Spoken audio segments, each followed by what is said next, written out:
Abbiamo consegnato questa mattina il premio a questo istituto per quello che è stato il lavoro della produzione del nuovo logo della nostra associazione, dell'ANCI Veneto. È una parte, diciamo, importante che abbiamo voluto come direttivo e la Presidenza realizzare per identificare ulteriormente quello che è un'associazione importante per i nostri cittadini e per le nostre comunità. È stata l'espressione di ragazzi che frequentano questo istituto canossiano. Allora volevo chiedere ad Alessio come sono arrivati a produrre questo logo e questa stilizzazione di quello che è un po' il simbolo del Veneto, della nostra regione, che è il leone di San Marco. Beh, io sono partito da diciamo a pensare il leone di San Marco e di cercare di rivisitarlo in maniera più giovanile, in modo che si avvicinasse anche alla richiesta, diciamo, dell'ANCI Veneto. Dopodiché ho sommato la città con il leone e è venuto fuori questo logo che devo dire che rispetta quello che pensavo io fin dall'inizio.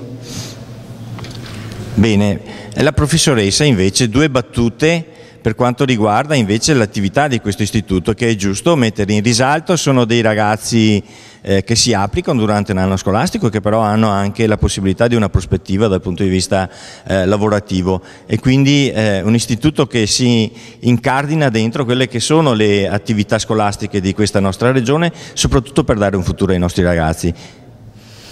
Beh, cosa dire, io sono felice di lavorare nel CFP perché appunto c'è un stretto contatto fra la scuola e il lavoro, è quello che cerchiamo di ripetere costantemente perché devono essere pronti a mettersi in gioco. Beh, diciamo insomma che è uno degli istituti che cerca di dare il proprio contributo perché i nostri ragazzi e le nostre ragazze riescano ad avere un futuro in questa nostra regione, che ha sempre fondato le proprie fortune sul piano